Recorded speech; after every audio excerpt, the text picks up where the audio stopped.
Welcome one, welcome all. I am Mark Palda, a professional photographer. I have been in the photography business for well over 20 years.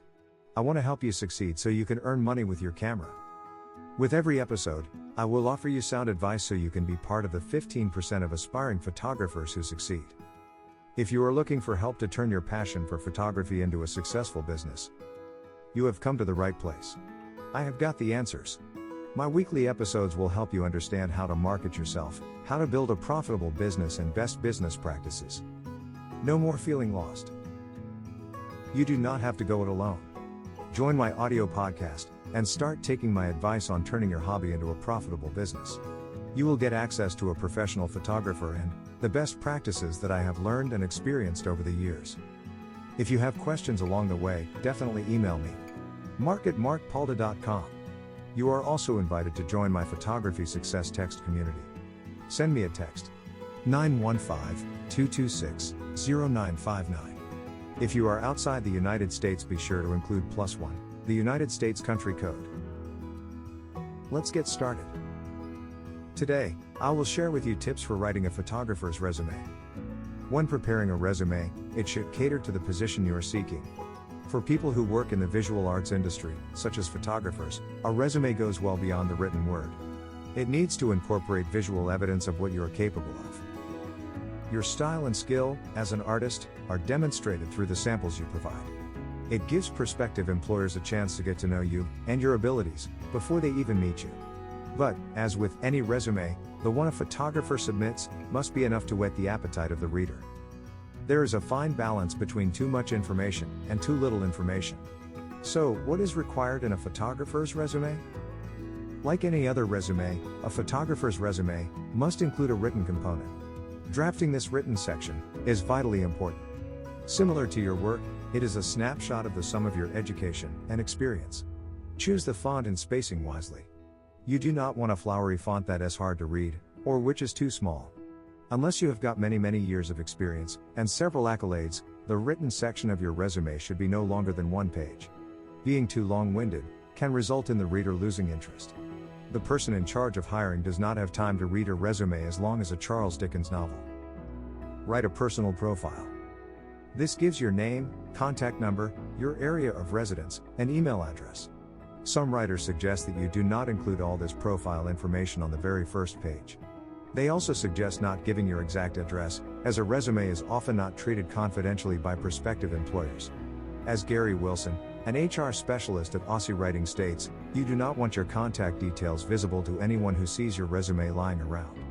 It is a good idea to start your resume off with a cover page. It should contain your name, and an image you have captured that you think is eye-catching and relevant to the position. Write a personal profile. On the second page, you can give a more detailed profile of yourself. Make sure you include a valid email address and telephone number.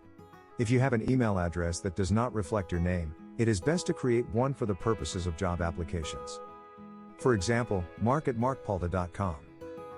Write about your education and experience. For education, list the institutions you have studied at, what qualification you obtained, and the duration of your studies. For example, you could say Brookings University, Bachelor of Arts degree in photography, 3 years, 2001 to 2003. Work backward, putting your most recent qualifications first. For experience, list the name of your employer, what position you held, and how long you held it. For example, you could say Daily Globe, Senior Photographer, 2011 to now. Work retrospectively again, as you did with your qualifications. For each position, give a maximum of 4 points briefly detailing your responsibilities. Be more detailed about your most recent position as it is the most relevant to your prospective employer. Sell yourself. Write briefly about any awards and recognition you have received for your work. State which award you won and when you won it. Include a hyperlink to the image or add it to the resume. If you have received many awards, it might be a good idea to confine yourself to the most significant or recent ones. Give this section a heading such as honors and awards. Talk about your strengths and skills. This section should be specific to the position you are applying for. Do not make a generic one, which you use for every job application. Look at the requirements for the job. Write about your personal traits and skills that would make you an asset to the organization. Look at the requirements for the job. Write about your personal traits and skills that would make you an asset to the organization. Put your writing in point form. Keep the points short and relevant. When you write rambling sentences that do not get to the point, the reader stops concentrating.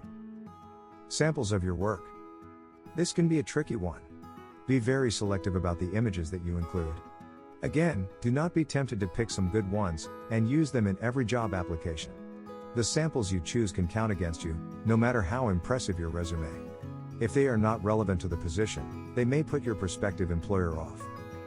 There is also some debate as to whether you should save your samples until last, or intersperse them between the sections of your written resume. Placing your images between written sections can be distracting. It is generally accepted that you should keep the written and visual sections separated. Think about how many images to submit. Too many can make you look overconfident, but too few can make you look underexperienced. Tailor your resume to the job you are applying for. Save your resume as a PDF, so that you can print a hard copy to submit, or email a soft copy. Make sure that any hyperlinks you include open. Be concise in your wording, but use punchy verbs and sentences that make an impact. Do not be afraid to talk yourself up, but be honest with the facts you include. A genuine thank you for joining me today for this episode. If you are serious about success in the photography business, then I am serious and ready to help.